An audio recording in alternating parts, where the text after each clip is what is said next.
practice in May, and when I came back at the end of July from summer vacation, I told Karen, okay, let's meet, and she said, I think it's going to be at the because George is in a transition, and you can come to the hello, and goodbye, and I did, and I told George that 30 hours before that, and I mean, I was so afraid, but I hate to say that when I got there, it was Karen and George and Kirsty, the little puppy in bed, and there was so much love, and Karen would keep on talking to me. George was not responding, but he looked so beautiful at this point, and in peace, and I don't know, it really stays with me, and actually stays with me for the last 2 months. It's because yesterday, right? Yesterday was 2 months. So the most important thing for us in this memorial was to have George with us. So compared to a lot of other cocktails, we had less talking, and we're going to have George with us. And it's just a profound loss. And now I understand it more even than I knew about it 2 months ago. And so I just have to say, just to move one thing.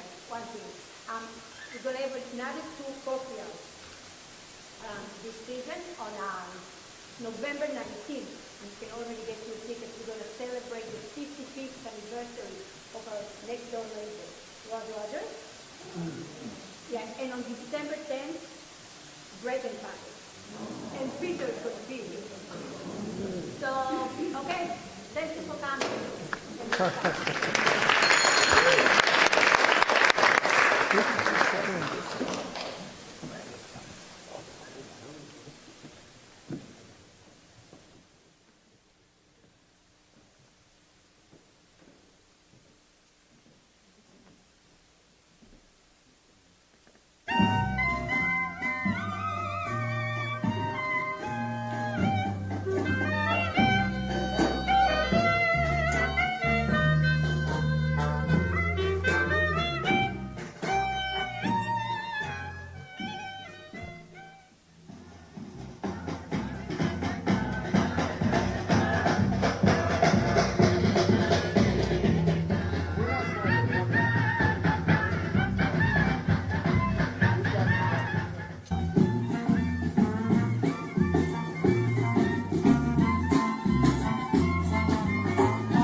As uncle in a play of mine called Extreme Weather, W-H-E-T-H-E-R.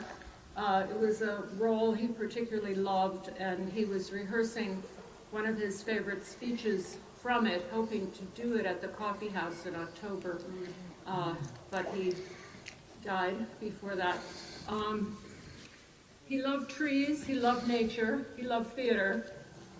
Peter asked me to bring a hat to nail to a tree, so this is for Peter. George loved Peter, and Peter and George had 2 very moving and important conversations very close to the end of George's life. And George knew that this celebration today would happen, and he approved it. So he's...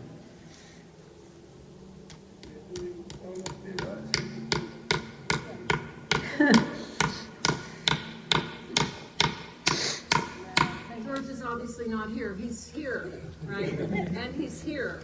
Yeah. So we should hold him It's all around.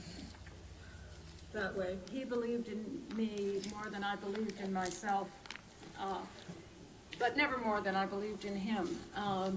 And we he would often, when he first read a play of mine, he would say, "I don't understand a word of this." and then he would fall in love with the play. And I was the writer and so-called director, but we really co-directed and we co-ran the theater together since 1995. I will miss him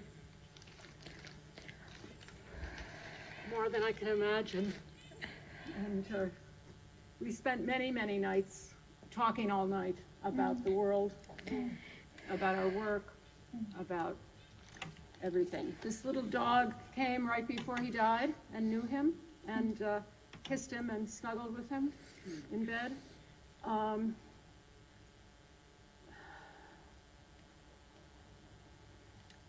He was a man like no other. I love you.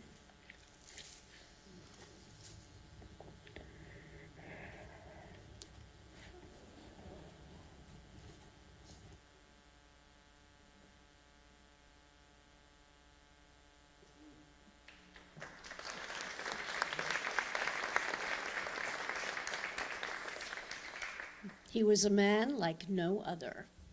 That says it all, or it says some part of it, because there's much to say today. My name is Cindy Rosenthal, and I am incredibly honored. I'm thrilled to be here with all of you, with members of the wonderful La Mama family, the Living Theater family, the Theater Three Collective family, celebrating the life and the extraordinary work of George Bartenieff. We have a lot to do. Many people, many voices will be with us, many presences, but one thing that Karen's been saying from the beginning is that George is present here, and I feel like all of us will be feeling him and seeing him and hearing him in so many ways. We're going to be part of a continuation of an honoring process and a celebration process that I believe will continue. This legacy, no question, will go on. I first met George and Karen when I was hired by the American Jewish Committee to be part of their oral history project to document and, to sort of put in history the work of radical Jewish American theater artists. I was thrilled. So who did I meet? Of course, I met George and Karen. I came to their beautiful Brooklyn home and we sat and we talked. I met Judith Malina, Richard Schechner, Richard Foreman, and this launched my scholarly life in the theater. There was no question about that. But today, we are about to hear and see from many, many people whose lives have been changed in kind of miraculous ways by the really special work of this maker, this artist, this activist in the theater. So our first event is going to be, we're going to see a clip now from Penny Arcade's interview, which is really a very important document, and it's coming up right now. When I was 11, my mother took me to a show, and about 10 minutes in the show, I pointed to the stage, I said, "That's what I want to do." And she turned to me very slowly and said, "Do you?"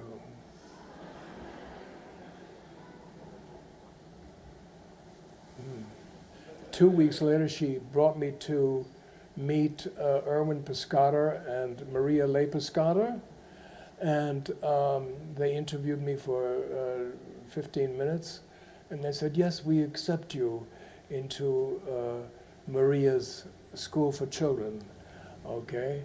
And so from 11 until 14, I was in that school playing parts like Pinocchio, and the prince who learned everything out of books, and in which was the young Bernie Schwartz, later called Tony Curtis. And we used to go home on the subway together to the Bronx, because at that time I lived in the Bronx for a couple of years.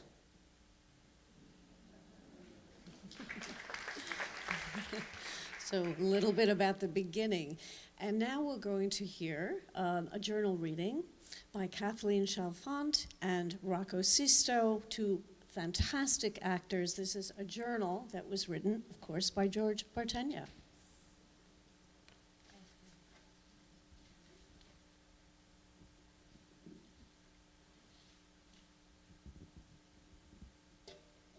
Six days after I was born in Berlin, Germany, Hitler became chancellor of what had been arguably the most liberal and inclusive European country. My parents, in a mixed marriage, had a small dance company that toured around Germany. Mother was a modern dancer and a choreographer, a student and follower of Rudolf Laban, the revolutionary originator of the universal movement effort, Laban notation, by which any movement can be notated. When I was 3 years old, my family left Germany. I was protected from any knowledge of what was going on in Germany or why they had to go to see if they could make a living in the United States. I stayed with my wealthy cousins, the children of my mother's sister, Gisela, who lived with my great aunt, Tante Irma, on her estate, and also with their new father, Gisela's second husband, who was a manufacturer of chemicals. We all lived in one big house. My oldest cousin, Brigitta, would be my older sister as well as her older sister, Ina, and their mother, Gisela, would be my mother, now married to the new husband, Otto Hirsch. The new father was distressed and anxious to get these two boys, my brother Igor and myself, half-Jewish children, out of the house. His factory was under Nazi control. After my parents left, the family suddenly paid a lot of attention to my brother and myself. Brigitta, about 17 or 18, was the warmest and took naturally to the role of motherly older sister. She and her sister Ina created a significant event of teaching me how to tie my shoelace. I recall exactly where it took place, on the back stairs into the garden on a sunny day. I remember thinking, even the sun is celebrating, so everyone saw the achievement. And now another cousin, Marion, hung out with us. She was 3 years older than I, like my brother. In one of the most numerous photos from this period, I'm certain many photos were taken to send to my parents in the USA, we three stood in front of the house. I sang songs to my Tante Irma, and she threw a penny down after each song. My penny for my first performance. One of the first photos after the parents left shows a large Springer Spaniel, Tante Irma's favorite, her constant companions, about the same height as I am, laughing, standing at the end of the same playpen or my comfort dog. It was Christmas near my 4th birthday. I had the mumps. Christmas was unusually elaborate that year as I was still in bed with a temperature and swollen cheeks. Suddenly another, though smaller, Christmas tree appeared by my bed and soon had some holiday decorations. Anticipation of the perhaps extra special Christmas Eve was growing inside. How extra special would they make this celebration? As one of the most anticipated events in a child's dreams becomes reality, one of my caretakers came to prepare me. She told me the following: tonight, about 11 o'clock, or maybe it will be around about midnight, you will hear the window above you open. You must not open your eyes. This is the Christmas angel coming in with your presents. If you open your eyes and see her, she will disappear, and so will all the presents. Of course, my immediate response was, there's not going to be an angel. But what if it could be true? I'll just face the wall, keep my eyes closed. That should be enough to fool them in case I do hear the window opening. Though I didn't believe that there would be an angel, I was determined to stay awake even if I kept my eyes closed. It felt like several hours that I stayed awake, facing the wall, eyes closed, in complete silence. Suddenly I heard the window open above me. Could it be? Was it really happening? I lay perfectly still now, not moving a muscle. I thought, well, now I can sleep a little. I did immediately. When I woke, several family members were greeting me with the holiday wishes. The very first thing I saw was an extended line of German soldiers in various fighting and combat shooting positions. At the end were 4 or 5 other figures of Hitler, Goering, Goebbels, Himmler, arms raised in the Nazi salute. Why was I given this? I thought. I never asked or mentioned anything about the toy soldiers. When my parents left, I went to spend time with large animals, cows who'd come up to the wire fence. Sometimes they stuck their huge wet pink noses through a gap in the fence. Sometimes one of the horses would walk up to the fence. I would stay as long as they did, and I would talk to them. Their large, slow, warm, moving bodies were a comfort, and their eyes saw you. And then besides Tante Irma's love and devotion to raising Springer Spaniels, there was the Beehive House with its silver mirror ball right at the center of the garden, and the late summer crop, gooseberries also in the garden every summer. It was one of them. It was only many years later that I discovered that the Nazi figures were the gift of Uncle Otto, the second husband who worked for the Nazis. So at that moment, he was trying to disguise us as patriotic children of his in-laws. One can be certain there was a constant argument to get us out of the house and across the ocean. Many years later, I received proof that Mother did return to Germany to try to get us out in 1938. She never saw us, and she couldn't take us with her because the German papers weren't ready. Uncle Otto Hirsch had demanded the children's ticket money. She wired my father for it. She went back to the States alone, which is how we got to go to Oberstdorf and attend Rudolf Steiner School for a year. I might never have become an actor without Oberstdorf. Oberstdorf ignited in me the world of nature, celebrated by ritualized dramatization and make-believe, transferring nature's genius through and into dramatization. These rituals opened the world of the playful magic of creating and wholly honoring the world's regenerative miracle. What gave this year such powerful significance as a formative experience was the constant, supreme omnipresence of the spectacular scenery of Mother Nature.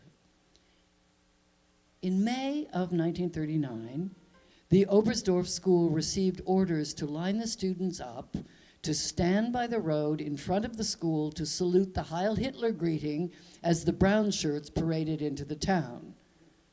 I was right next to the headmaster as the first parade I had ever seen passed by, but the headmaster did not salute or say anything. Why? He stood silent, looking straight in front. Later, my 9-year-old brother Igor explained the headmaster did not like the fascists. 11 years later, in 1951, I returned to Europe to begin conservatory training at RADA in London, where some of the actors I admired so much were still appearing on West End stages. I made sure to visit the 2 people who saved us. First was Tante Irma, still matriarch of the household, and then I traveled by train down to Oberstdorf, where Herr Schulz was still headmaster. So excited I was to find him. I spent a few precious hours with the man who taught me to refuse to salute. Tante Irma, and grandmother Alice accompanied us to board the cruise ship Europa at Hamburg, August 15th, 1939. Tante Irma is the kind of woman you want to make sure is there when you know there's going to be trouble. The Gestapo opened both passports, and the Gestapo looked at both passports and said, Kon Kogan. Isn't that a Jewish name? My father's given, not his stage name, Bartenieff, was on the passports. Never had I ever known Tante Irma to raise her voice or be anything but charming and full of cordial humor, followed by a family of black and white spaniels for whom she carried a pocket full of treats. But Tante Irma erupted like a volcano now awakened. A tirade of righteous fury flowed over the Gestapo. Jews? We have no Jews in our family, she berated the Gestapo quickly. The black uniforms held out the passports, adding a hasty apology. Unschuldige bitte Frau. Two heroines accompanied us up the gangplank and waved bon voyage. The Art Deco 1929 Europa had a movie theater that only showed Nazi propaganda films, which every night gave me nightmares. After 6 days, we arrived at Pier 54, where mother, father, and our friendly sponsor waved and greeted us. The sponsor led us to the car. Together, he drove us all to the cabin by the lake near Pittsfield, Massachusetts. The large screened-in porch with full view of the lake was very nice. The room behind had 2 single beds. I have a clear memory of crouching between the beds as single shoes flew back and forth, as I heard our parents yell at each other above our heads, "Was this what we came here for?" The moment I finished reading the Times book review of Victor Klemperer's I Will Bear Witness, I was tantalized and captivated. Somehow I sensed an enormous challenge. This was what I'd been looking for. A dangerous but a familiar cultural ordeal of hiding in full view, protected by others at the very last moment. 2 intense volumes of a constantly threatened reality. How could we possibly do it? We heard that the German filmmaker, Margarete von Trotta, was going to have her first viewing of her just-finished film about Rosa Luxemburg at BAM with Q&A afterward. Karen and I were invited to the lunch. Sitting next to her, we asked, how does one adapt from a book? First, read it 5 times. Then, what 5 things do you remember the most? Then, build the script, compare 2 different edits, and collaborate editing a final version, she told us. It took us a year and a half just to edit the first volume. What I could not anticipate was the way, or ways, these daily details of Victor Klemperer's reality would affect me. Victor had to make his own yellow star to wear at all times, even on his waistcoat when taking out the garbage. 3 times during the period we were rehearsing for the first public reading, I had to stop and go to bed for several days.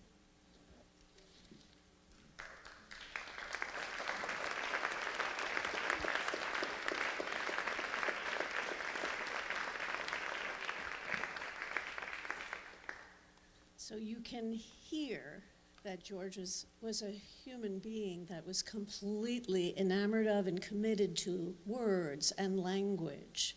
And where we left in his journal, we heard about the extraordinary collaboration, the incredible hard work that he engaged in with his life partner and primary collaborator, extraordinary artisan, poet, ecofeminist, Karen Malpede.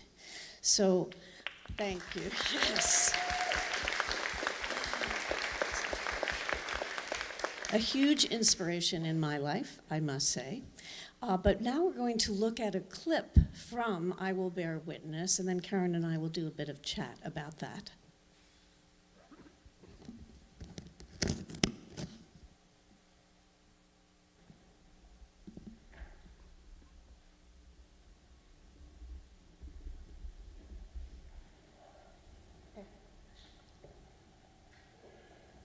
"26th of April, The long-expected house search. The raiding squad had appeared here at 5 and departed shortly before my return.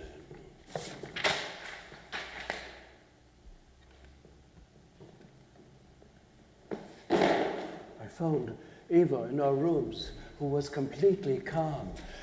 Everything had gone according to the familiar pattern. You're Aryan, you Jews whore. Why did you marry the Jew? In the Talmud it says to us, every non-Jewish woman is a whore. They repeatedly spat on Eva's face and on her head.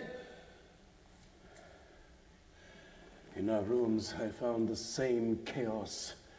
The bestial devastation by cruel, drunken apes, which I have so often heard described, but the reality of which nevertheless appeared monstrous. The diary manuscript were hardly out of their folders.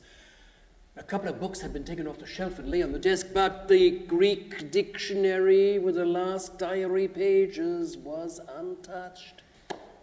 The diary manuscript would unquestionably have cost me my life. The real catastrophe, however, did befall the 77-year-old Frau Pick. She has again been terribly beaten and knocked about. Your husband had the malt factory, the bloodsucker.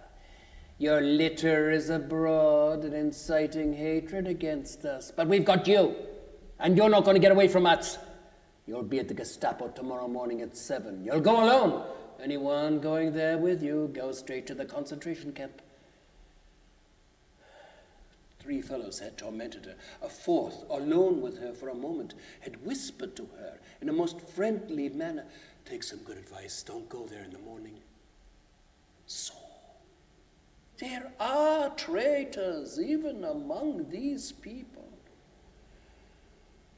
And Frau Pick said she wasn't physically incapable of going all that way to be ill-treated once again. She'd had a good life and now it was over. Previously, she always emphasized her joy in life and her will to live. We were seriously concerned about her. At 9, she came up to see us with 50 marks, some jewelry, a couple of little things. We should have them if she were to be arrested tomorrow. Just before 10, I went down to see her again. She was sitting quietly in her big leather armchair, a blanket pulled over her, very calm, but very pale, and there was a constant twitch between her eyes. I told her, we won't pretend. You intend to kill yourself. Think of your children. Think, well, there's life, there's hope, that the Nazis' cause is hopeless. Stay brave, etc., etc. I tried to give her strength in every possible way. I tried to appeal to her. Give me your word. You won't do anything to yourself. I cannot promise that. I will consider things once again. I said, why don't you give me your Veronal? Where do all these people get the Veronal from? That would not make any difference, Professor. I have other remedies besides that one. I am so tired now, and I feel so unwell. I went upstairs. We were all convinced that she would kill herself.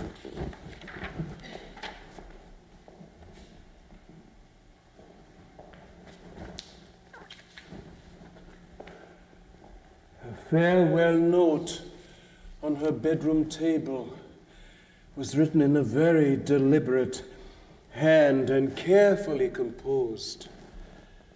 I thank all who by their heartfelt courtesy have made my 2.5 years in Strehlen so pleasant.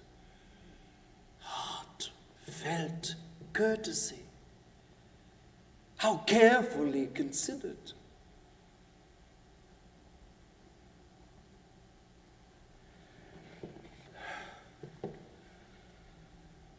Yesterday and for most of today, I was shattered. Now, towards evening, I am calmer again. Things must go on even under these circumstances. Some kind of worthwhile reading will after all be found, and I shall risk continuing with the diary. I shall bear witness to the very end.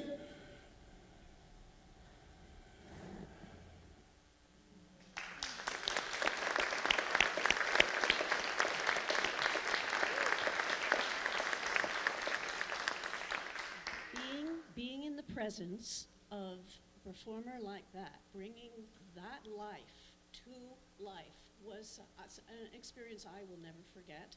Of course, it could not have happened without playwright, adapter, director, Karen Malpede.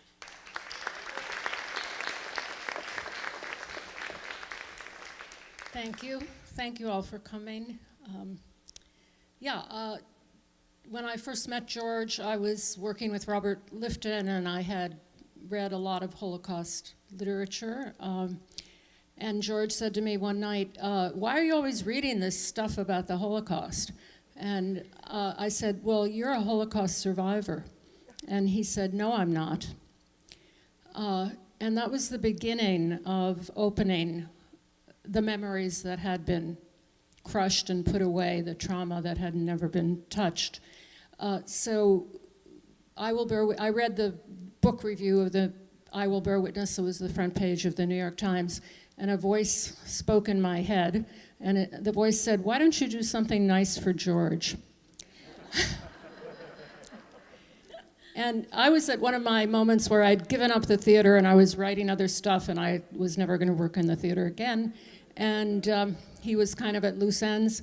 So I showed him the review, and immediately he took to it. And that began this many-year odyssey. We each had our own two volumes of the book. You saw volume 2, which is mainly what got performed, but there was also volume 1.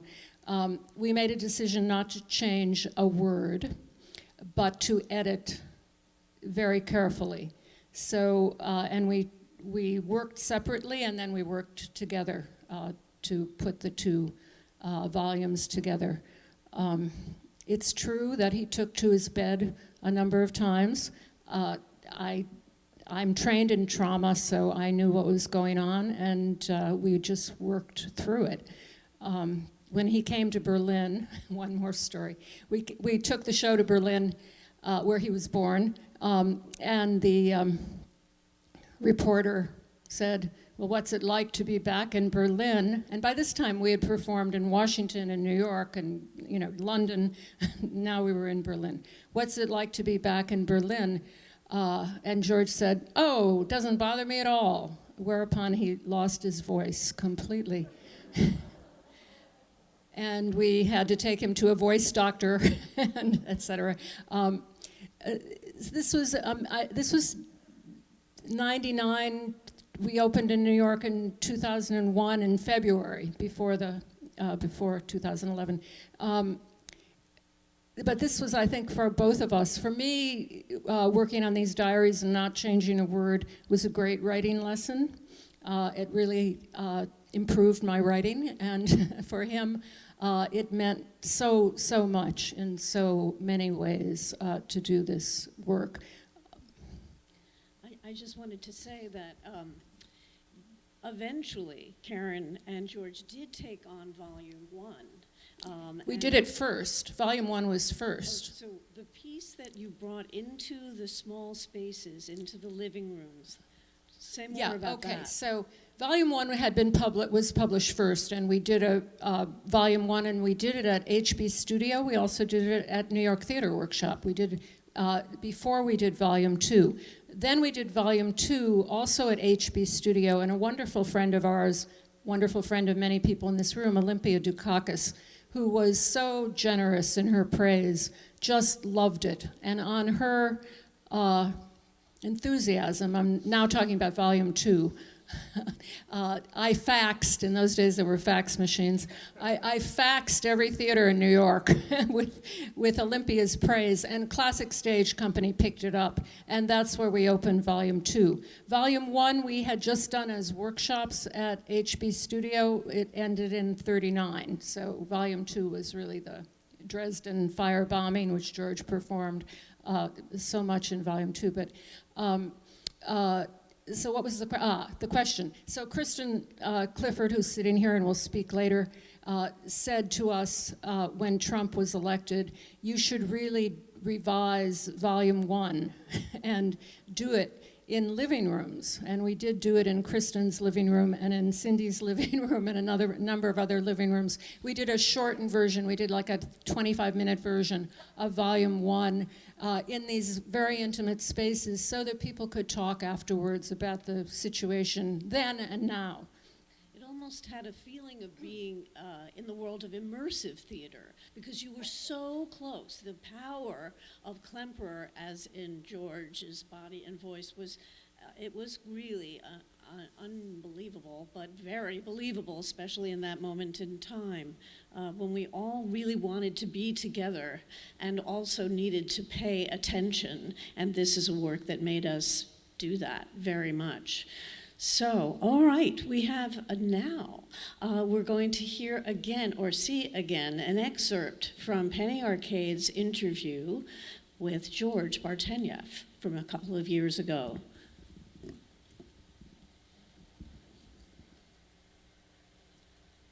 So in 1957, I moved to 10th Street between B and C for $33 a month, 3 rooms with a bathtub in the kitchen, and the toilet down the hall, and where you could see the slats from the ceiling were open, you know,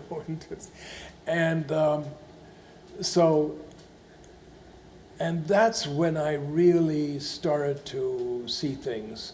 Like I saw my first happening on 10th Street between First and A.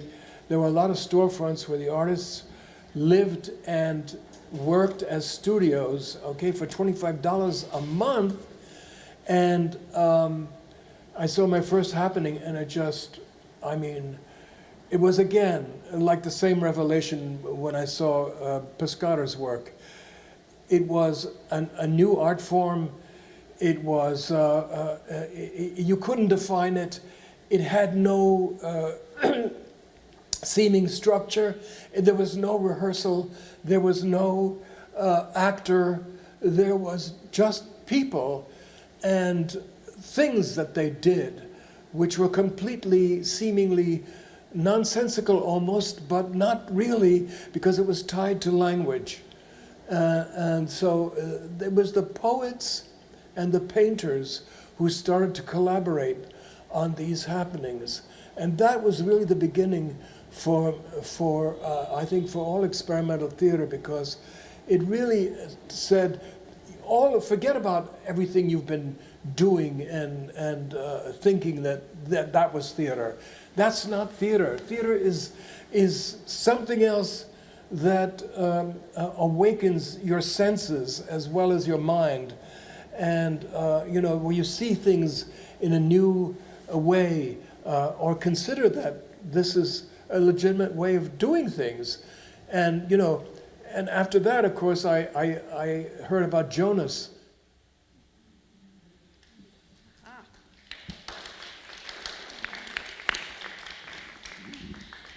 Well, now we're going to have a... Oh, yes, please. Thank you. Oh, yay, thank you.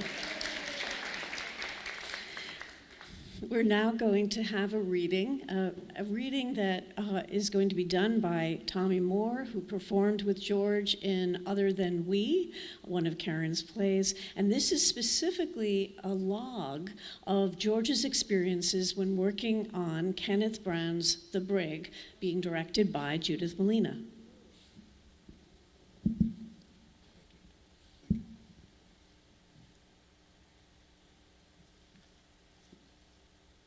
It is a very unusual and wonderful feeling to be part of a play that one senses is going to hit hard and good. It is a great and strange feeling. The play is written and works on stage like a Bach fugue.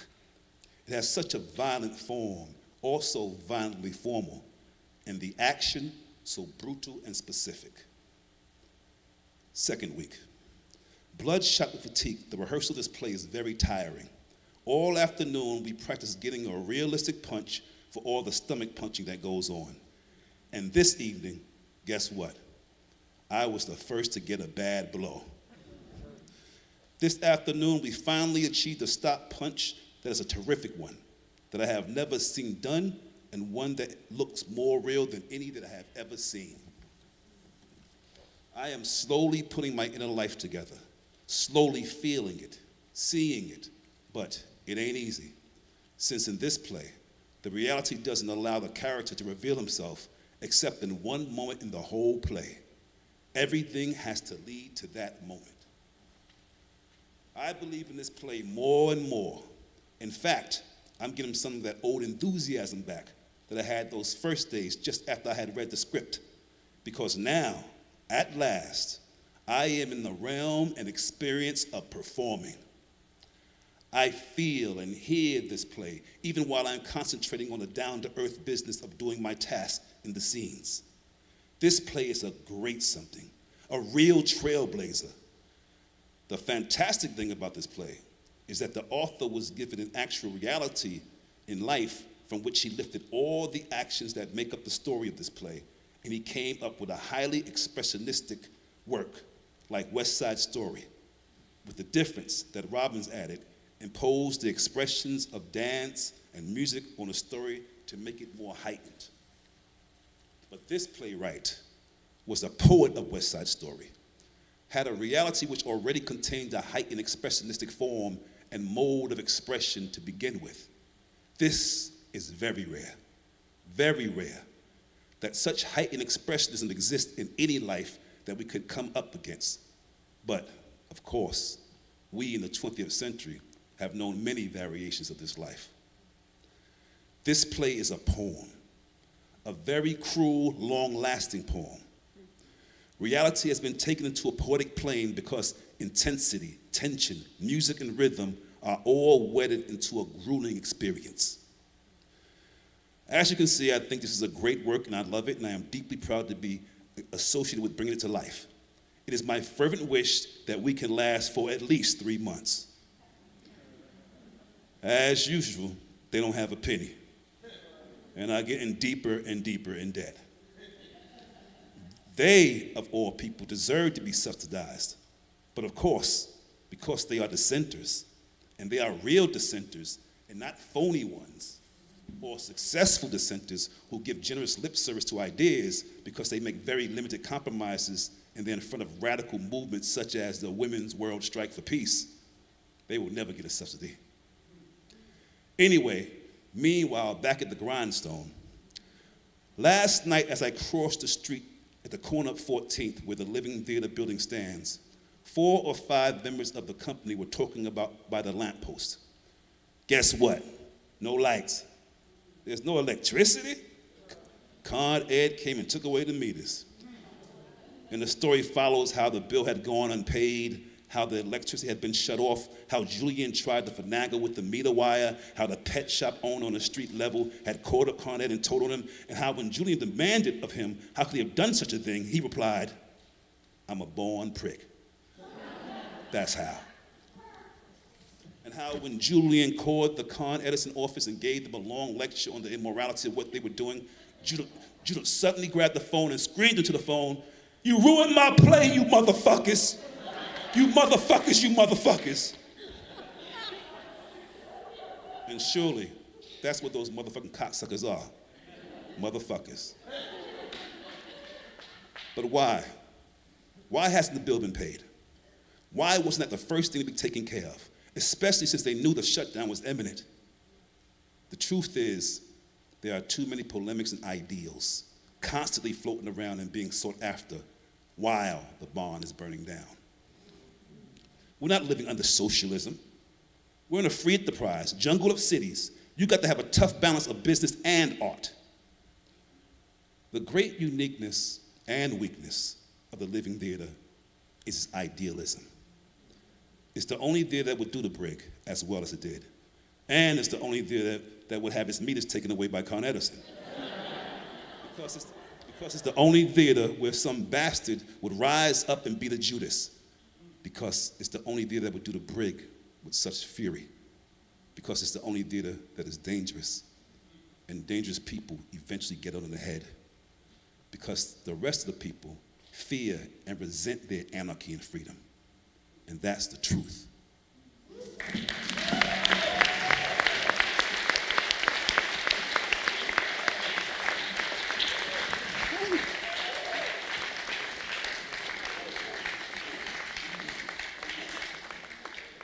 Thank you, Tommy. Yes. There's a coda to that, which is Judith was screaming and yelling and swearing about Con Edison, and Julian took a Liechtenstein painting out to sell it so he could pay the bill. And Judith turned to George and said, "What I really like about Julian is that he's the only person who never calls me Judy, not even in bed." Oh, yes, there are many stories Karen and I and others could speak of in terms of the living theater, Judith and Julian, and all of our many encounters with them. But when I think of path-breaking and earth-shattering theater, I also think of the director Joanne Akalaitis, and specifically her, which blew my mind, Once Upon a Time, Dead End Kids, in which George Bartenieff played a role. So would you come up here, please, Joanne?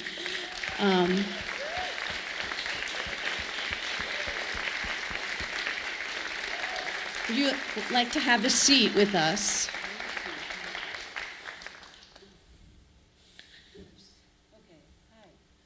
Hi.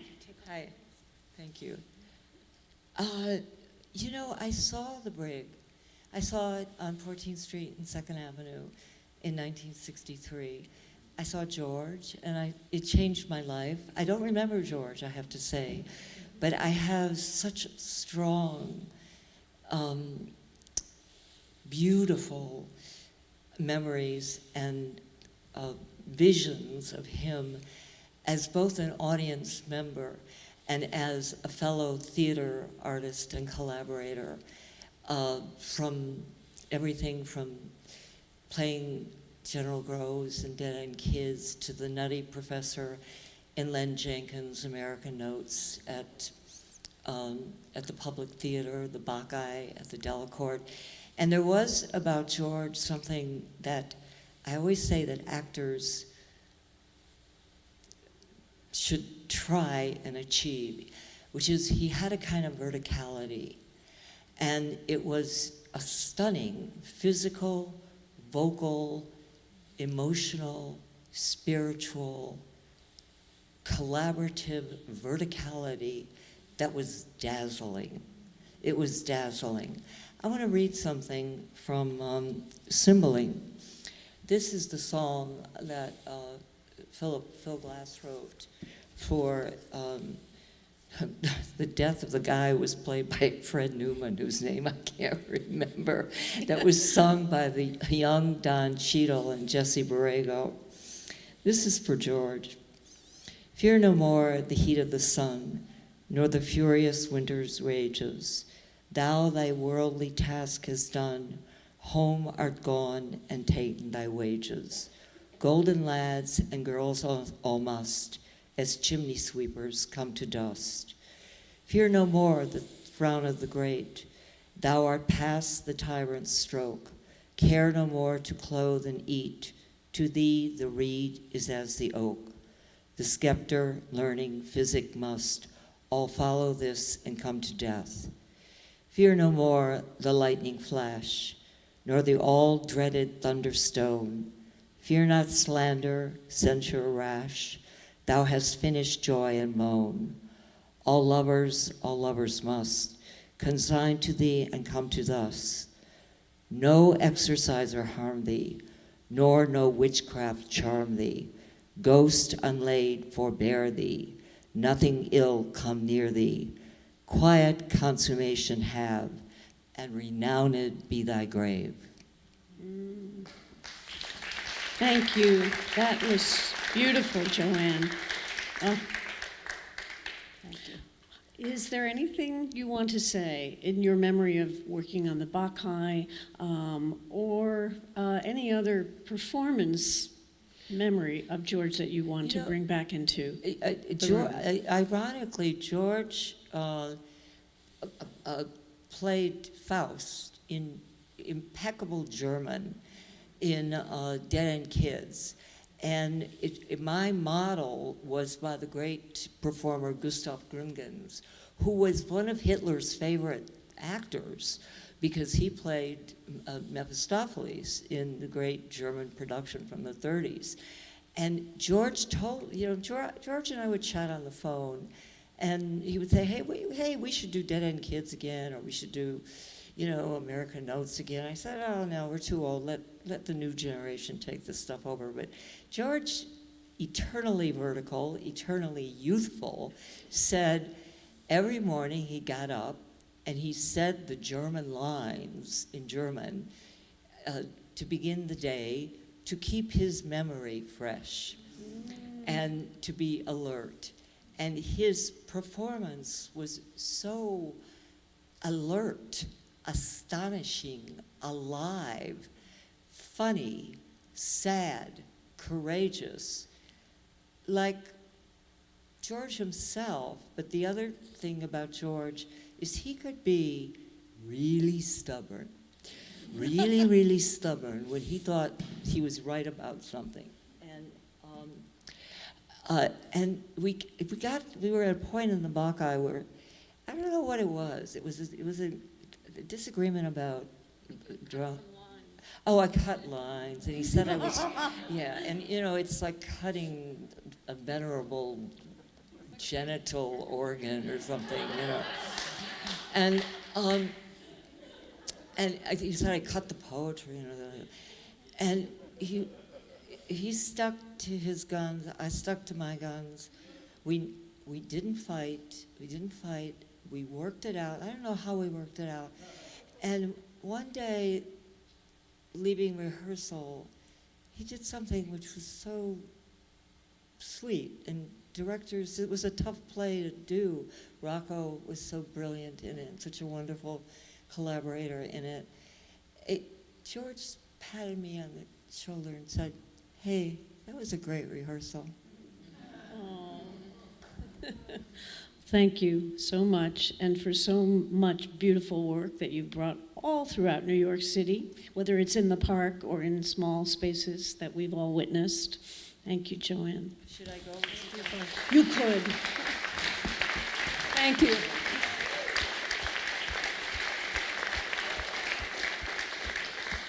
Just one thing about Joanne, she has great taste in plays, and so did George, and she understood that George could do the King in Cymbeline or Cadmus in the Bacchae. In a way, in the commercial theater, he was often thought of as a character actor, but Joanne saw his, as you said, verticality and used it to great effect. Thank you. So we now have the pleasure of seeing George again in an interview with Penny Arcade.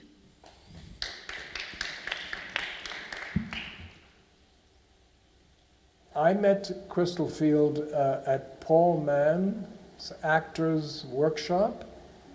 He ran a school. Sidney Poitier and Ruby Dee and several other actors. I think Ashley Davis also went there for a while. And Lloyd Richards taught there, and so on and so forth. And that's where we met, and that's how we got together. And then we went together after the Jerome Robbins thing. We went to Andre Gregory, and we went to his company in Philadelphia. And I thought, okay, now I got it. I'm a repertory actor in classic theater, and then I got bored. Irene Fornes got involved in the angry arts against the war in Vietnam. and she was organizing groups on the eastern board while people out west were doing their thing.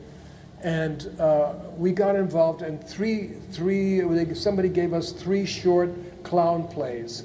And they said, why don't you perform them at the Flower Power 1967 protest march? And that's where I first saw Peter Schumann. And Peter did something that was like out of Piscator's, book. But it was, again, something even higher because of the use of puppets that were larger than life and small puppets and everything was human at the same time that it was gigantic. Okay, it was like that painting where, where everything was real, and I was just so electrified. Then when we met in the Sheep's Meadow, they had an open bed truck, and he was performing already his Mr.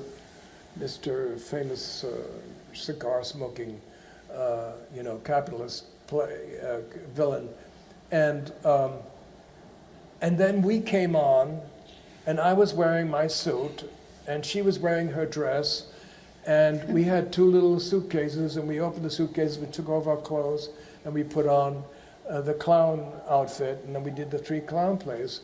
And later, Peter said, that was great.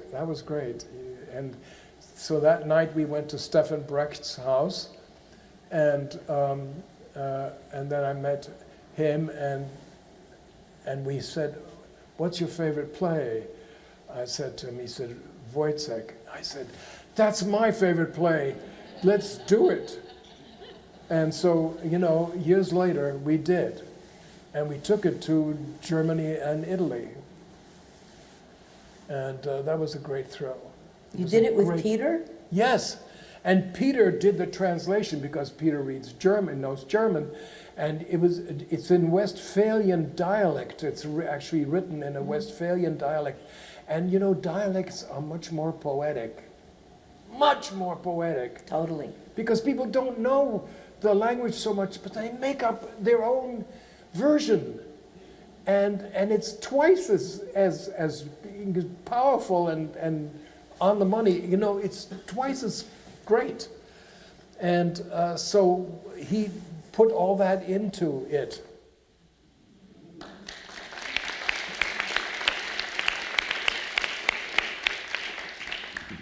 We're thrilled that Alex and Brianna Bartenieff are here with us and will join us and now speak about George.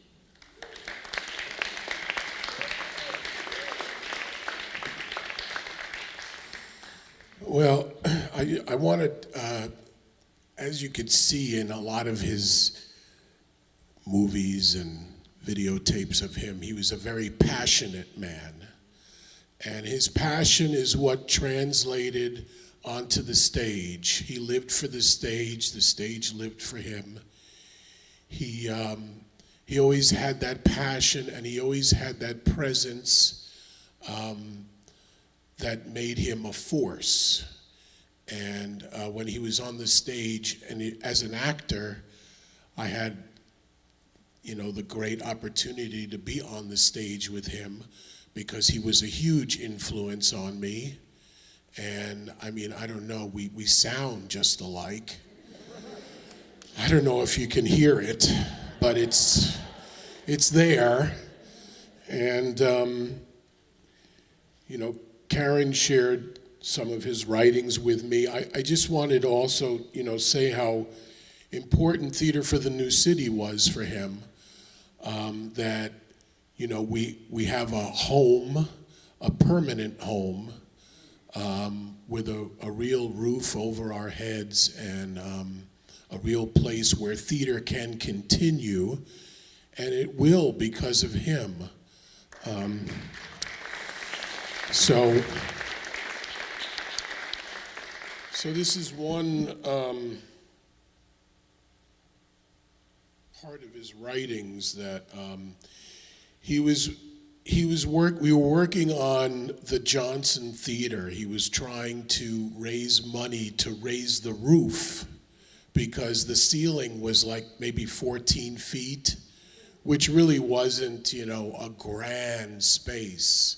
Really wanted a grand space like this one, a high ceiling, wide room, deep. And in order to achieve this, he had to work on it.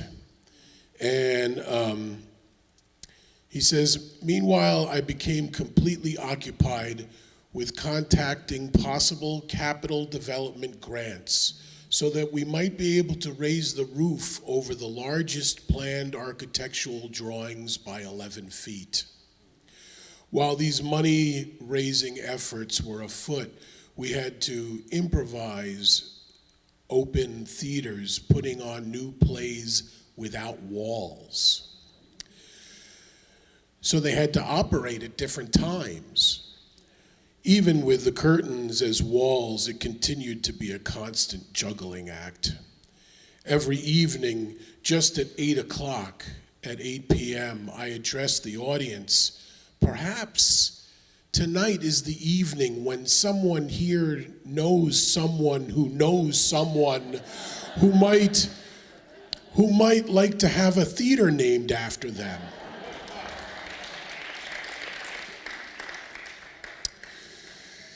In case you do, call this number, and please leave yours. Also, to our credit, we had hired architects, young and adventurous darlings to the Capital Construction Funding Institution. We traveled out west to make a full presentation of the plan, and after 2.5 years of doing the pre-show pitch, someone did come out of the audience who was very interested. We gave him a show on an off night and presentation, and he agreed to a substantial contribution, and then the Capital Foundation agreed to the balance, and all of this happened in about 6 months.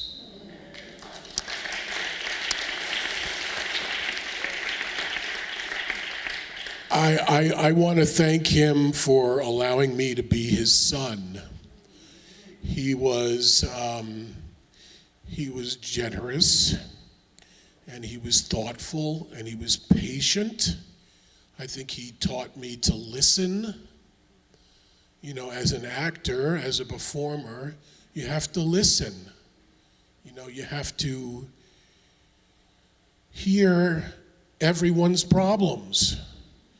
And there are wonderful moments and also there are bad moments in their life, but it helps you relate to other people and to help other people, and he helped a lot of people.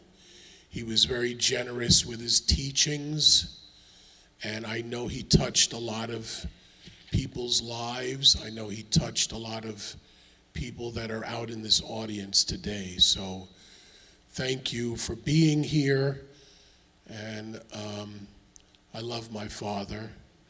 Will be missed. Thank you.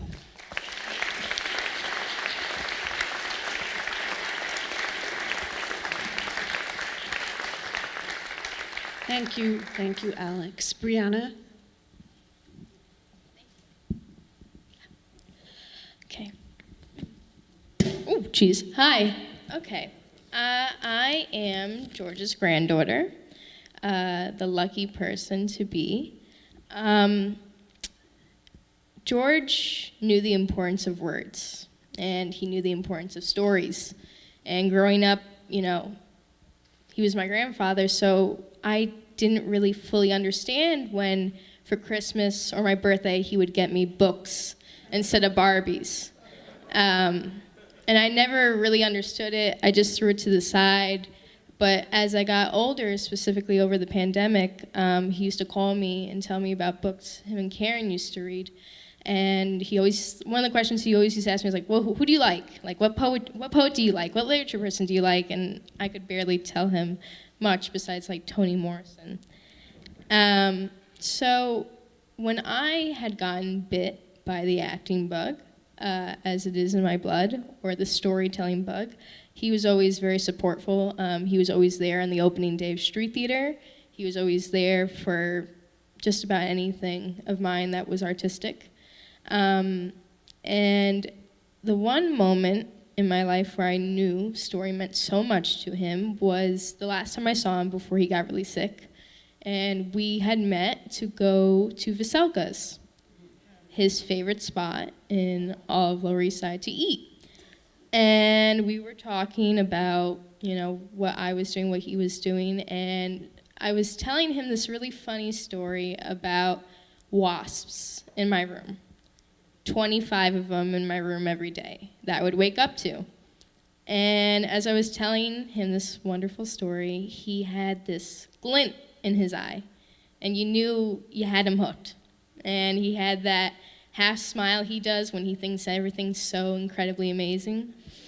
And he was just so taken back by it. And he was telling me about how nature is so important in these moments that nature surrounds us is just so important that we can never understand it, fully, like what that means to us in that moment. And he was telling me about some deer he saw in a parking lot in New Jersey while growing up. That was his identical moment to my wasps.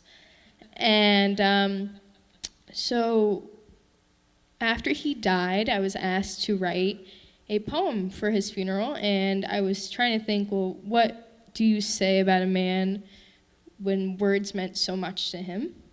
And I wrote a poem about two of his favorite things, which is acting and nature. And nature is how I'm going to see him for the rest of my life. So it is called To Bear Witness, because we were so lucky to bear witness to his greatness. So here we go. Where does the sun go when the ghost light turns on?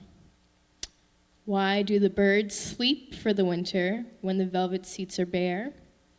How do the leaves fall when the curtain goes down? In every moment there is an end. There is the creation of a new stage, with no limits as the eye could see or the wind could touch, with the sky and clouds for lighting. It is only then the sound of thunder that be so inviting. For the freedom of the act of nature is so exciting. From every drop of birth that plants a seed in the ground to the dance of tears at a funeral blessing the hearse. It is so lovely to be an actor in the play we call Earth. To communicate through the leaves or just lines to communicate our needs, to be set free from the body, to then become every sunset, every full moon, every snowstorm, to every flower in the spring, is the greatest part to play in the final act of being all that you can bring. What a lovely thing, to finally becoming everything. Thank you.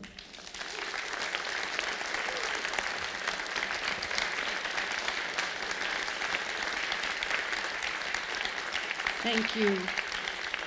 That was so lovely. Thank you, Brianna. Well, now we're going to hear from another lovely human who's Peter Schumann. He's not actually in the room with us, but I feel like he is. He is the founding artistic director of the Bread and Puppet Theater.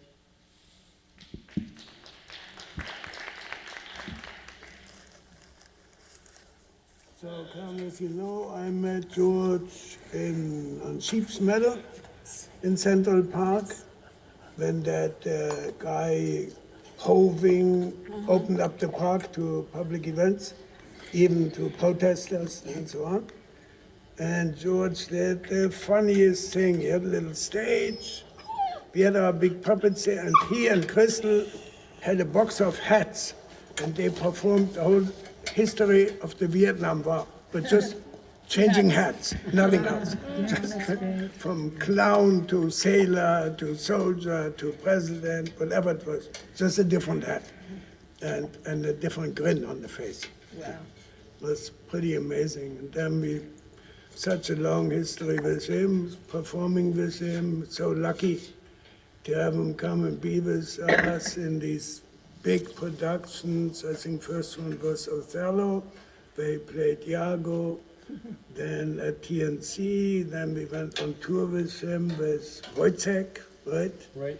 To Germany, France, Poland, and then finally with Diagonal Man. And you should talk about it because I wasn't there. That was pretty amazing. He learned the whole text in Polish. Oh my God. And people apparently assumed he was Polish. And he could He say spoke it so still well. Yeah. at the end of Okay, his George. life. I'm going to try to drive. I'll tell the story. So, George was.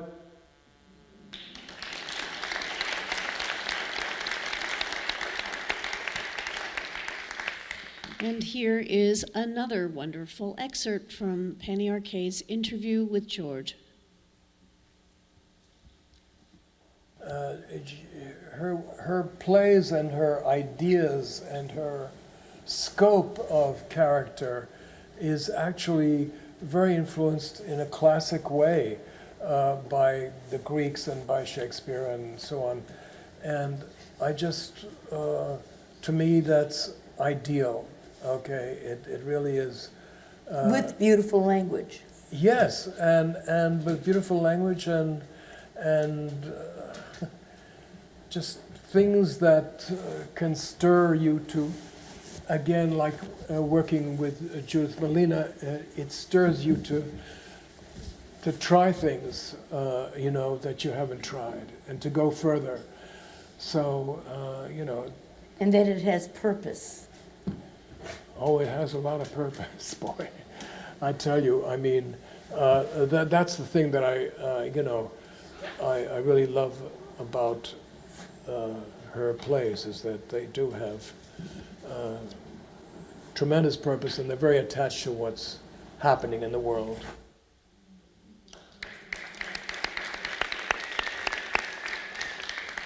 And now we're going to hear from Beatrice Schiller.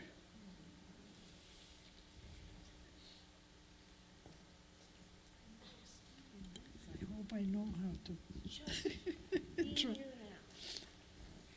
Okay, so very honored to be here, and I'm a photographer. I'm not a talker. Can you hear me? No? Yes. Good? Okay. So I felt it was a big honor when I was called to photograph Beckett Trilogy with the great actor George Bartenieff in 1985. George plus Julian Beck and Fred Newman, three important actors, doing Samuel Beckett at La Mama. This was the beginning of the continuation. George and I, we liked each other and each other's works, and I was asked to photograph him again, and I will bear witness on several brilliant plays by several people, but mostly written and directed by Karen Malpede. Through their courageous team, actor, playwright, the audience heard and learned what mainstream theater ignored: respect for rights of people, countries, animals, and the earth. Denunciation of wrongdoing, war, torture, exploitation, abuse, lies. Celebration of art, love. I was losing my voice, right? I'm good again? Okay. Celebration of art, love, beauty, endurance, and activism. George on stage brought to life whatever character he played. Could be a gentleman or a scoundrel, a winner or a loser, a struggler or a go with the flow. The more I photographed him from 85 through 2019, other than I admired how George convincingly brought to life all his characters. The more I learned about him, actor, activist, and all the panoply of activities he did, like co-founding theater groups, theater spaces, and collaborations, the more I understood that his trajectory in life exposed him to a lot, and he was uniquely capable of being the observer. George learned to reject the unacceptable, violence or manipulation, and he learned to be himself or the characters he inhabited. As Handel in Another Life, he digresses, deludes, remembers, and says, I became the monologist. I see the master of the human mind. And I believe the lies that you want to believe. Scary and poetic language of Super Malpede's play Another Life. Congratulations for all your plays. George lived in a dramatic world with people of all kinds who left and entered his life. He understood human diversity and could say no to what was not to be praised, and yes to denouncing what needed to be fought against. He disregarded the irrelevant and embraced fights for decency and dignity. George was a gentleman, an activist, actor, and man of the world, and he was my friend. Thank you, Karen, for your superb plays and partnerships, and for the homages to George Bartenieff, where you generously included me, the photographer. My love and respect to George, Karen, and all who partnered with them, including me. Beatrice, thank you for happy to be here.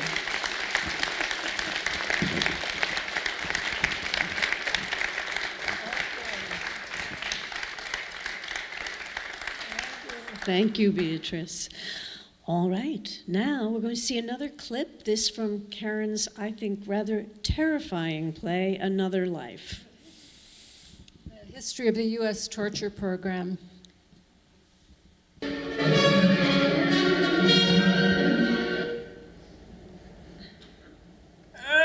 Greenbridge, thanks for checking in. Oh, family first in times like these, bonds of love. Rest assured, Handel sees inside the brain. Everyone wants houses now, a roof over their head. Give them mortgages to pay. Bundle up, rate them A. Revenge is empty, must be fed. Their fixed rates will fast unfix. Watch them scramble, watch them fail. Bet against their losses yourself. Regulation is passé. Glass-Steagall in the toilet flush. Oh, profits usher boom times in. Overpricing begets bonuses stupendous. Terror begets acquisition, no restriction. Get begets gobble up. The dust, is it toxic? Yes, it must be. Pulverized cement remains. What else? Still, I see them from my window here. They work without respite, without respirators too. Give them loans they can't afford. When they falter, banks foreclose. Good to speak with you, Alan. Free money flows from the Fed. Prime to explode begets subprime. Collateralized debt swaps all around. Between you and me, the private sector wins this war.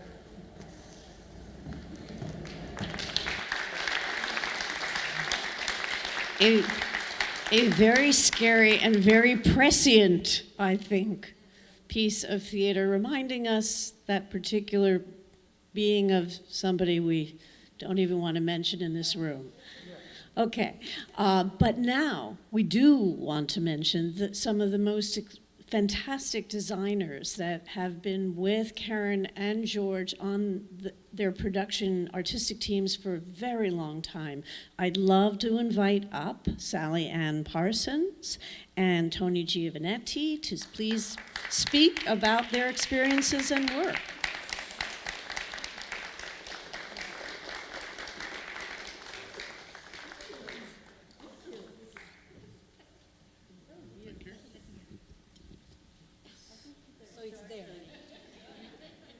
I should start? I thought you were going first. Can you use this microphone? What do you think? All right. Well, I just need to sort out my props. Props are good. So Sally Ann's the costume designer, and she gets to use props. I'm the lighting designer, and I thought, well, what prop could I bring?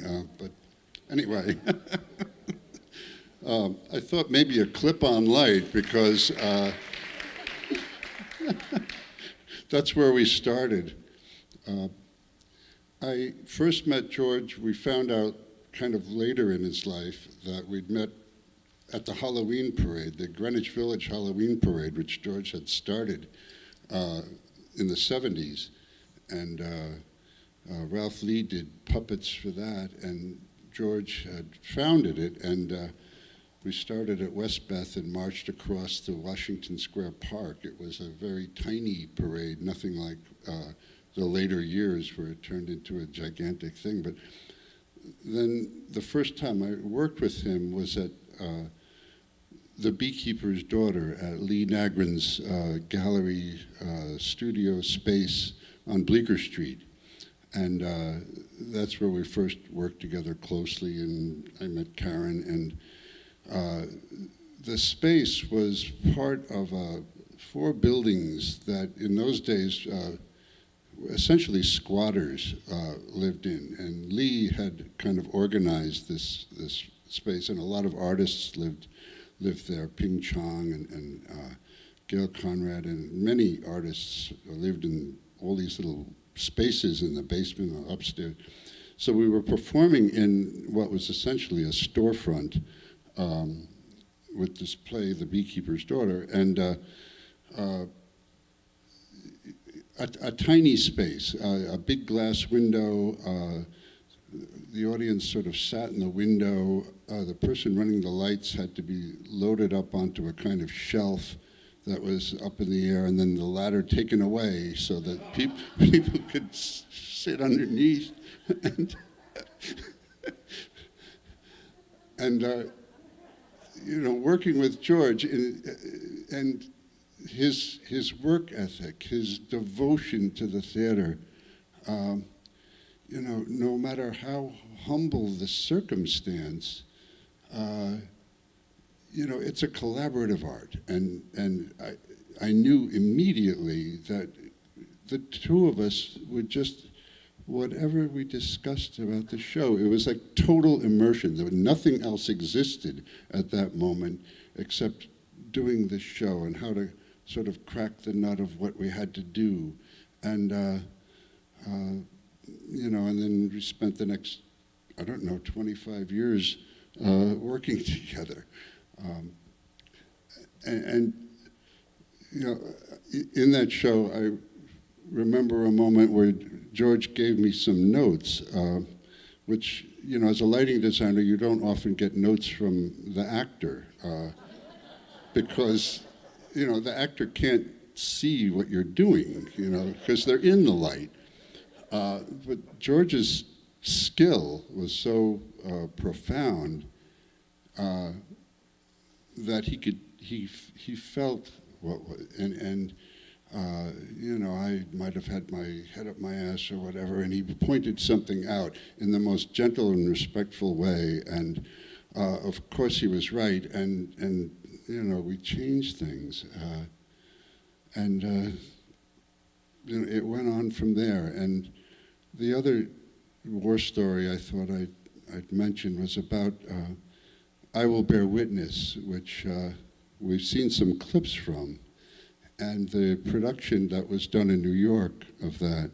And we were performing under the auspices of a larger theater, and it was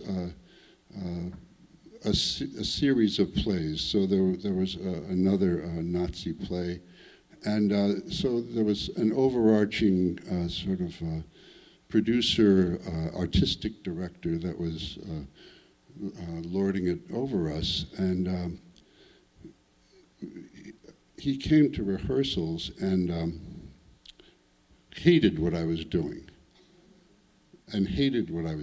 and applied a lot of pressure to Karen and George to get rid of me. And, the way I saw the show, I mean, you've got a man reading from a book for 2 hours. It's, it's tough to make that interesting, but, it put so much onto George, but it did not need any kind of jazzing up. And lighting designer tricks. My job was to support George totally and make him heard, make him seen. And, he was expressing the emotions of a bewildered man who couldn't believe the inhumanity that was happening around him, and couldn't believe that he'd been spared in a way. And, I needed to support that and not, and Karen and George stood their ground, and they even brought in an eminent lighting designer to replace me, and who saw what was going on and told this producer, like, are you kidding? These people are expressing their artistic vision. It's what they want. It's what they're doing. Forget about it. Anyway, and George, backed me up on that, which under tremendous pressure to do it. So that's the kind of, and as so many people have said, I learned so much from him, and his gentleness, his talent.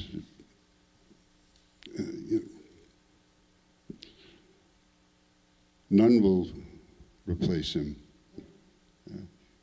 He's a model for us all. And it will remain in my heart forever. Tony, I have to...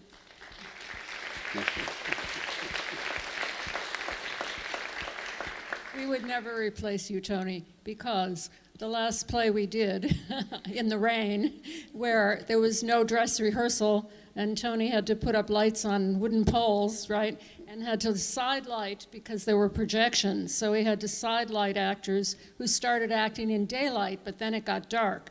And Tony knows how to do this with no rehearsal whatsoever. So, and it was beautiful. Thank you. Thank you. I think there are some photos from that show. From Blue Valiant, there are from some Blue photos. Valiant. Yeah, they think, pop up. Yeah. The Beatrice photos, Beatrice who just spoke, they're terrific. But there's a film of Blue Valiant, which you can all watch by just on YouTube. Put in Blue Valiant and it will come up. And, thousands of people are watching it, so please do. It's a brilliant performance by Kathleen Chalfant and George Bartenieff, his last performance. And Tony's lighting, Sally Ann's costumes, and I wrote it.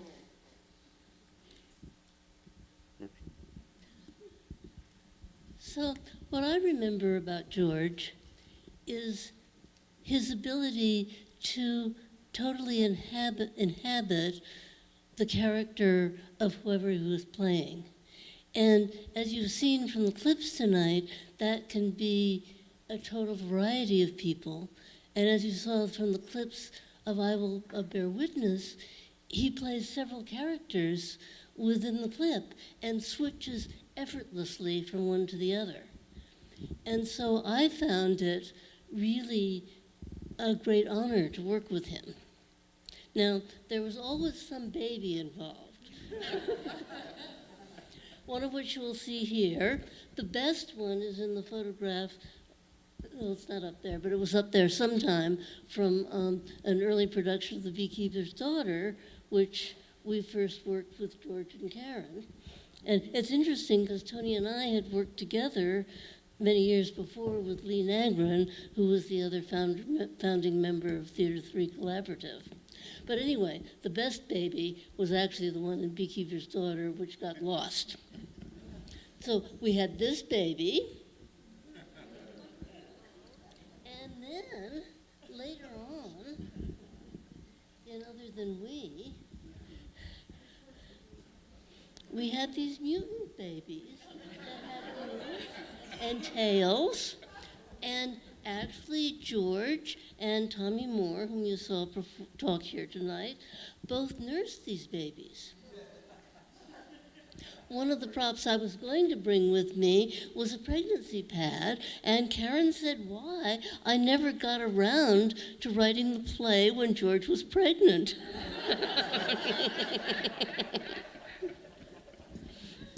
But I always enjoyed working with George and finding out what it was, what image was in his head that was his clue into that character. And there was always something. He had something. He'd say, well, you know, I should wear a red T-shirt, or maybe this character has suspenders, or maybe there's a hat. And then finally, I can't show this very well, but I will try. The props got lost. At the end of Other Than We, George, he lost speech. His character was a linguist who lost speech and became an owl.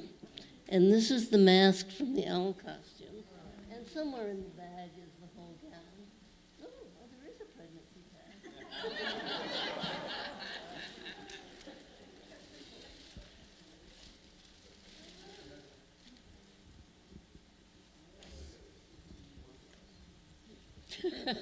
I dare you to figure out how it goes. He had to do this in front of the audience, right? He became an owl in front of the audience. So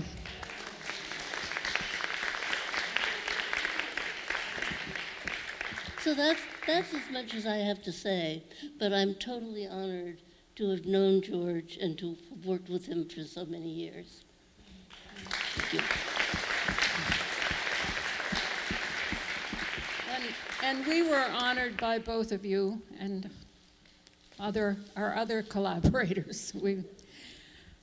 Thank you. I just want to say that the transformation of George into that owl on stage was amazing. It was like you're looking at George, and all of a sudden it was an owl. I mean, I didn't know how that happened. We had to make it as simple as possible because of how quickly it had to happen and what else George had to do. It was the magic of theater that you made. It was really incredible. So thank you. Really, thank you.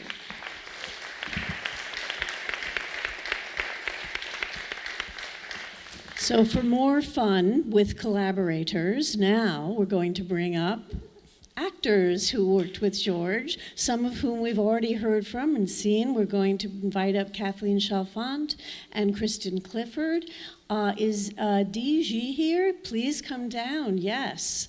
All right. We'll have a trio. So I'm going to we have 2 mics you'll have to share. So glad you're here.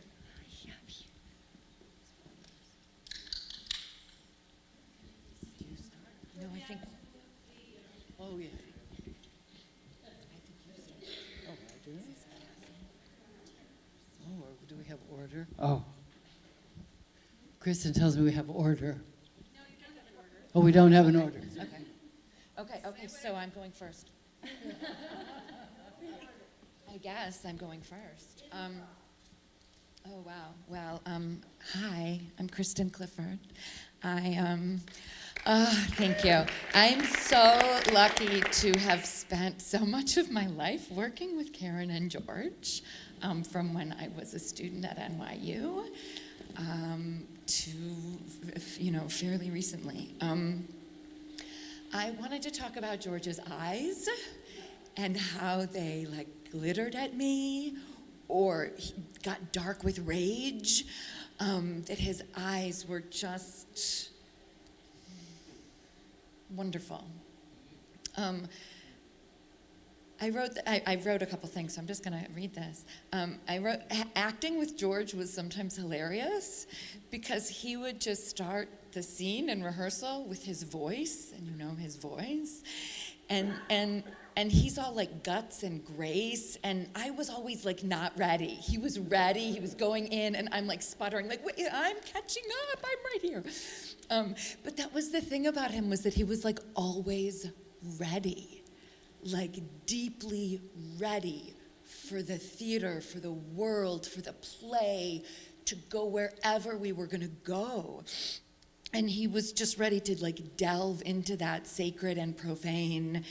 And he was this national treasure and all of these things, but he was also just this wonderful actor that looked across from you and breathed and said words to you, and you said words back, and he was totally present and beautiful, and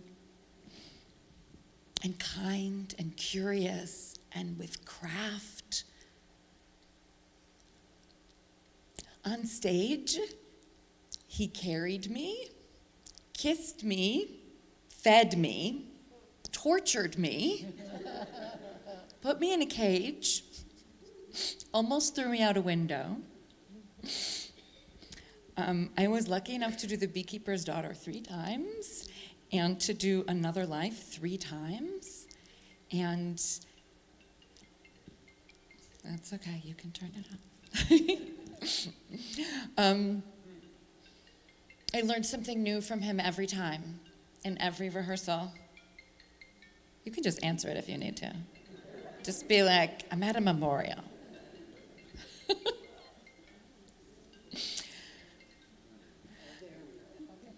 I remember our first performance of The Beekeeper's Daughter in Veroli, Italy, and it was outside. And I entered later in the scene, and I was able to kind of sneak around and watch the opening, and the sun was setting, and there was this breeze, and it was like the perfect temperature, and George was like a giant on that stage. He was like at one with nature and at one with his character, and the audience loved him. Like they were just like, they loved him so much. Oh, I wrote, his chest was broad and his voice was big. And I always felt safe on stage with him. And I wanted to say a little bit about his masculinity on stage, and maybe it's because he was Karen's muse, but his masculinity was like soft and tender and strong and tough all at the same time. He showed me a new man, a new masculinity in his self and in his characters. He embodied that for me, so he was always a symbol of hope and grace. When I was a student of his, when I was like 18 years old, maybe 19 years old, he told us all to listen to the Doors every morning because that's what he was doing. And then he made us come in and lip sync. He's like, pick a Doors song and lip sync. And I remember doing Break On Through, and it was like, I had the best fucking time. It was so much fun. And I just, like, that, like, in him was so great. And when he and Karen and Lee founded Theater 3, it was like, fuck the establishment, fuck all of that. We're doing it ourselves. And I got to be a part of that. Oh, Karen's words in our mouth and George responding, and it was safe and it was sacred. And when I was on stage with George, I was a better actor. He challenged me with his craft and intuition, and I looked in his eyes, and I could do anything the writing required. He gave me the example of a life well lived. And I remember his lines to me at the start of his monologue in The Beekeeper's Daughter. He said, I saw a luminous light in your eyes, but it was me. I saw the luminous light in his eyes. Thank you. Two friends. Hi, my name is Disu. I was lucky enough to be in another life. Karen and George invited me to be part of the cast, and at that time I was just starting out in my acting journey. And I look back and I reflect on what a tremendous blessing it was to act on stage with George. You know, the stage is like a magnifying glass into the human soul, and who you are, you can't hide here. And I think so much has been said earlier about George being so vertical.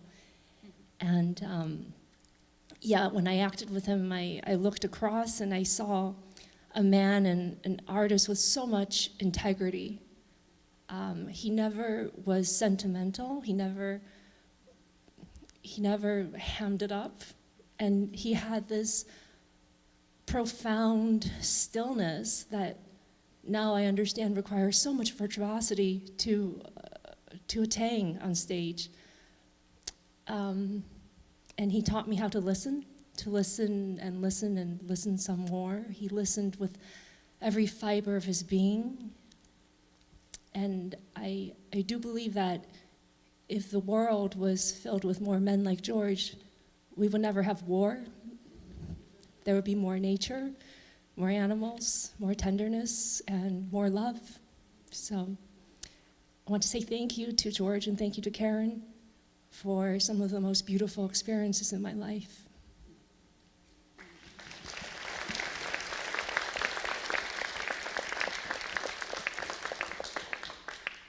Those two beautiful women are a very hard act to follow.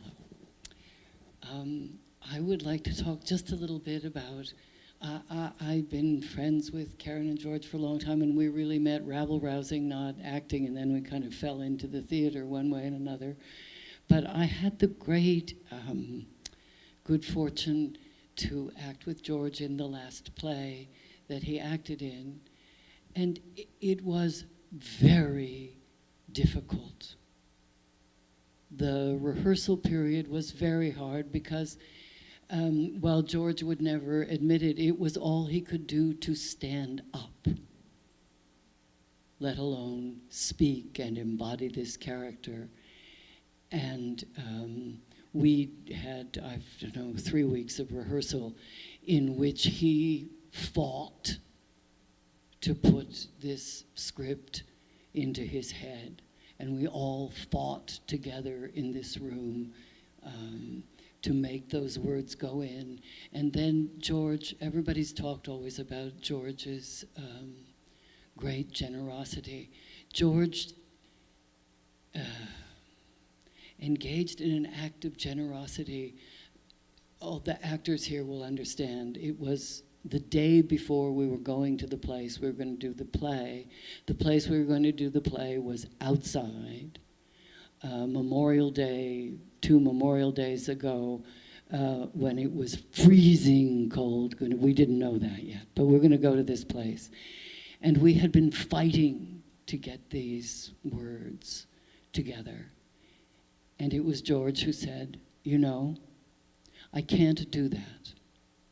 I'm not going to learn those lines. And that was a gift to me. And so he said, we'd talked about this before, the possibility of having the stage manager feed George the lines. Normally when somebody does that, they practice for a month. We didn't practice at all. But I have to tell you that George knew who that person was inside his character. So that when we got to this place in the freezing cold, when the rain stopped only long enough to do the play, the 40 people who were there sitting outside, freezing cold, there were a few blankets among them. But when George opened his mouth to say the first word, the entire audience was galvanized. So it didn't matter what the technical thing that was going on was going on. What was going on is that one of the great actors ever to have been born into this world was acting, and those people got to see it, and I got to be on the stage with him.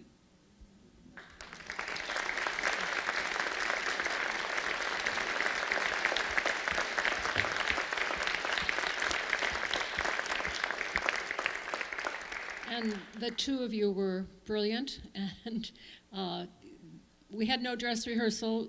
We did 2 performances outside. The rain stopped twice to let us do 2 performances. And this performance is on film, as I said. So Blue Valiant, in your search will get the film, which is really worth watching.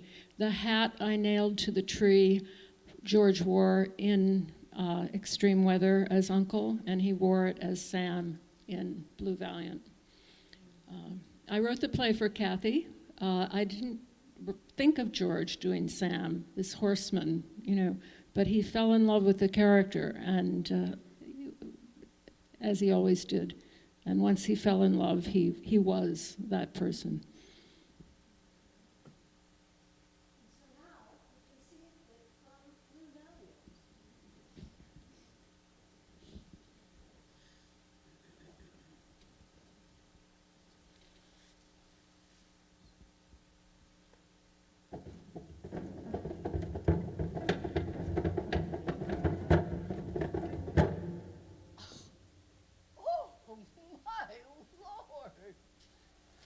City folks don't listen up. He charged straight at me. He ran into the fence purposefully. Told you so. I've never known a horse to do that. Oh, does it to someone else? He's gonna get a bullet right through his skull. Well, I can see how you might feel that way. Good. Now you have a nice day. How much will you sell him for?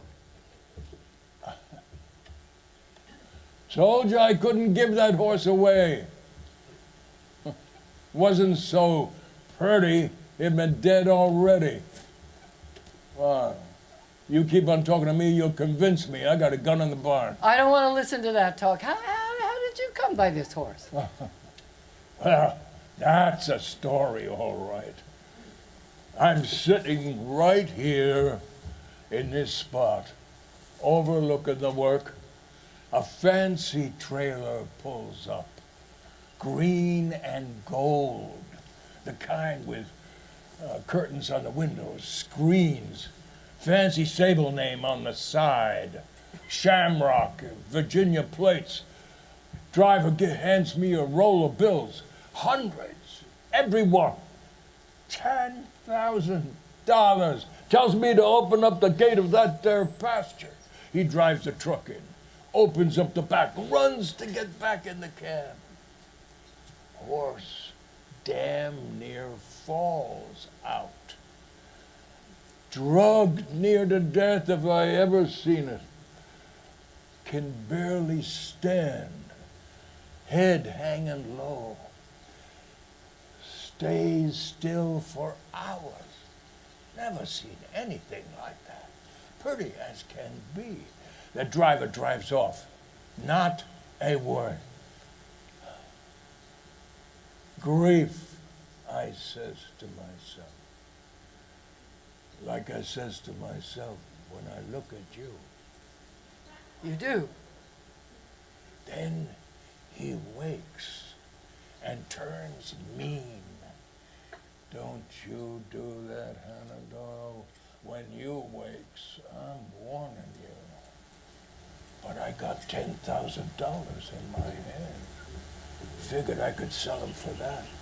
Or more if once he can be rode.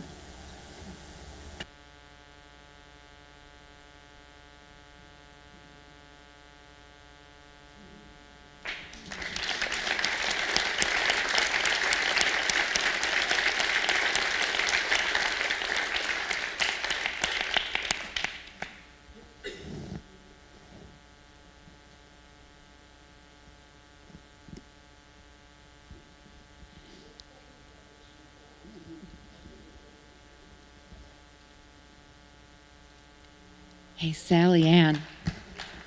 Sally Ann, I just want to tell you, I have that baby. I have the beekeeper's daughter baby. I have the baby.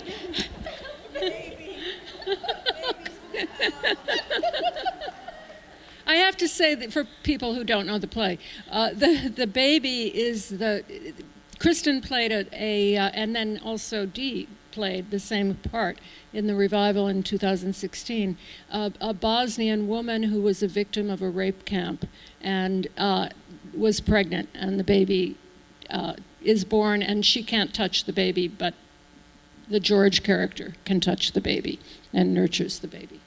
Thank you, wonderful humans.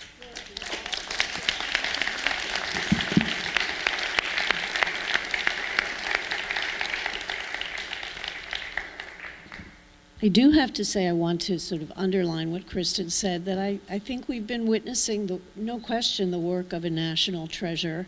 And in Kathleen's words, this is a one-of-a-kind actor on our earth that we have had the great, great privilege, even today, to witness in so many different forms of humanity, and the baseline is that humanity that is projected through the eyes and that marvelous voice, and even the power of his body in the chair. Incredible, absolutely. So it's a great blessing in our life. Now it's your turn, Karen.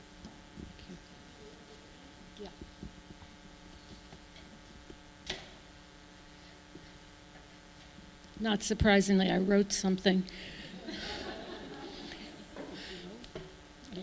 Higher. Okay. To praise is the whole thing. A man who can praise comes toward us like ore out of the silences of rock. His heart that dies, pressed out for others, a wine that is fresh forever. When the god's energy takes hold of him, his voice never collapses in the dust. Everything turns to vineyards, everything turns to grapes, made ready for harvest by his powerful south. These are Rilke's lines, which the poet Robert Blaze, inspired by Robert Graves, recites in my play, The Beekeeper's Daughter, and how George loved to say them. George believed in the potency of praise, and he made it a practice to praise often, me and many others. He had favorite speeches he kept in his memory for reciting as his eyes dimmed and he could no longer read. He would often say to me about a line from one of my plays, or the Klemperer Diaries, or Shakespeare for that matter, "Now I finally understand its meaning. I'm getting better." He had hoped to be here today and was re-rehearsing his favorite pond speech from Extreme Weather, even as his glorious voice weakened.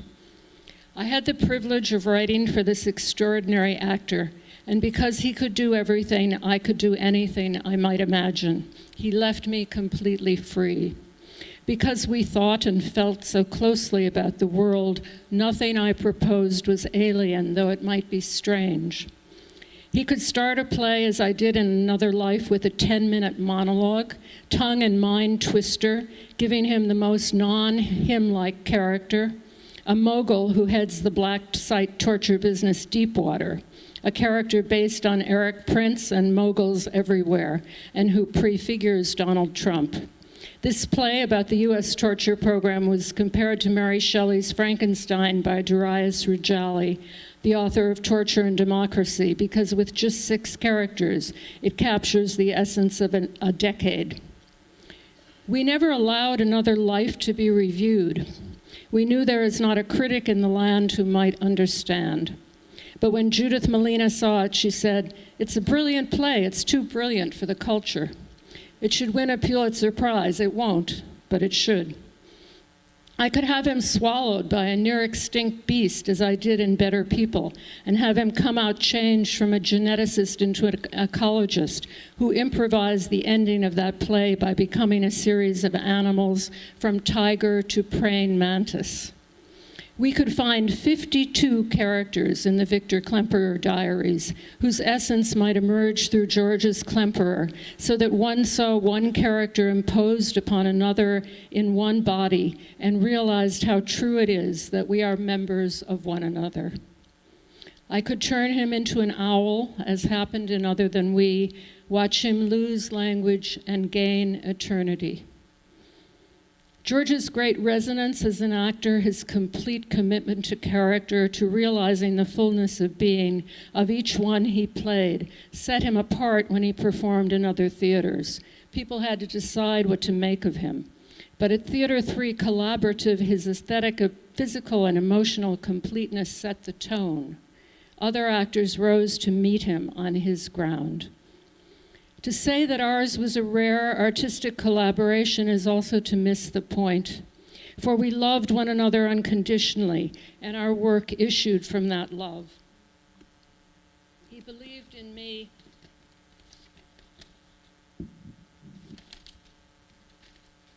He believed in me more than I believed in myself, but never more than I believed in him. Aside from being an actor, a profession whose practitioners are not generally known for their generosity toward others, George embraced another mission. On my birthday in 2017, he wrote, "Chief among my purposes, my destiny, is to engender and praise the artist's self in others, and to aid in supporting it." It was the greatest honor of my life to be with him always. And as I promised him he would never be alone, to be next to him in our bed, my hand on his heart when it beat its last. It was my greatest joy to hear his laughter in the morning, to wake at 3 a.m., to continue till dawn, our endless conversation about work and world, to spend pandemic evenings reading aloud great literature from Hardy to Camus, Gordimer, and Le Guin, to accompany him on his many journeys into his memories of childhood in Nazi Germany, and through an illness he managed with such grace. Few people guessed how sick he was, and even I and his healers were often fooled by his spirit. It was thrilling to facilitate his final performance with Kathy Chalfant of a character, Sam, so unlike him, yet a character he adored, and to watch him, compromised by age and infirmity, but never compromised in imaginative power, correct my directing errors and soar. And when he could no longer act, he turned to writing with the same dedication to making art that sustained him. We lived an unusual, financially completely irresponsible, rebellious life. We never cowered or quaked, and if we suffered, which we did, we understood from where that suffering came, and we rebelled against injustice, bad theater, and the infliction of pain. He so loved this world. When we walked the dogs in the park, he would often stop spontaneously to hug a tree. Even in his last weeks in a wheelchair, he marveled at the miraculous ways city trees grow toward the light. He was worried at the end, not about himself, but about the future of life on Earth. George spent increasing amounts of time looking up from his writing out our window at the trees across the way. Those trees in summer leaf were the last nature he saw, the last time I wheeled him to the window. 3 years earlier, he wrote, "The number one proof of God, it is the tree. The kindest, most loving of all creatures on earth is the tree. Trees of all kinds, both large and small, give everything to support all other life as home, as food, both fruit and its own body while alive and in decay, as shade from the heat of the sun, as hiding for creatures that can climb, burrow into its body. In death and decay, it creates new soil. As home for birds, for insects, squirrels, ants, bears, and Homo sapiens, how does one creature give life to all?" To honor his memory, we too must embrace the living world and all her creatures, and with the same wondrous sparkle in our eyes, because of all things known, that is the most difficult.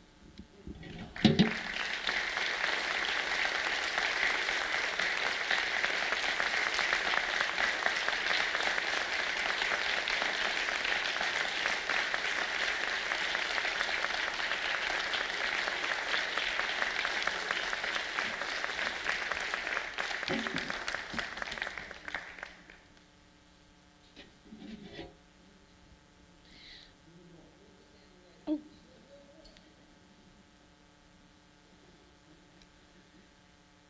all about collaboration. There are very few words that are left to be said, in my view, but we must now see this unbelievably beautiful angel speech from I Will Bear Witness. You don't want to miss this.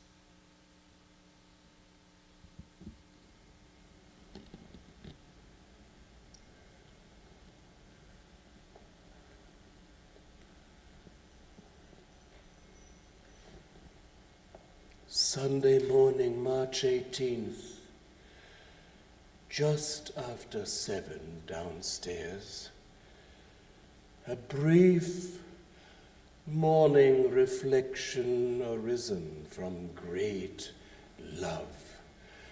In fact, the main point, after all, is that for 40 years we have so much loved one another and do love one another. In fact, I'm not at all sure that all of this is going to come to an end. Nothingness, the loss of individual consciousness, and that is the true nothingness, is altogether probable, and anything else highly improbable. But have we not continually experienced since 1914, and even more since 1933, and with ever great frequency in recent weeks, the most utterly improbable, the most monstrously fantastic things? Has not what was completely unimaginable to us become commonplace and a matter of course? If I have lived through the persecutions in Dresden, if I have lived through the 13th of February and these weeks as a refugee, why should I not just as well live, or rather die, to find the two of us somewhere, Eva and I, with angel wings, or in some other droll form? It is not only the word impossible that has gone out of circulation. Unimaginable also has no validity anymore.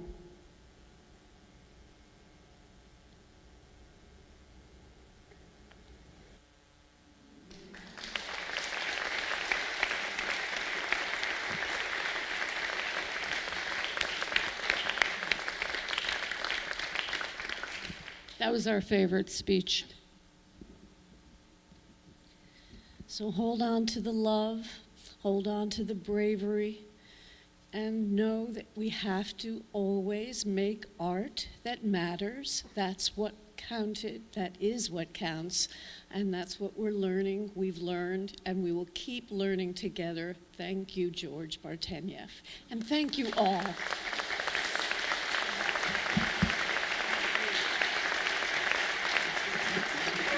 See it down there, diving on that.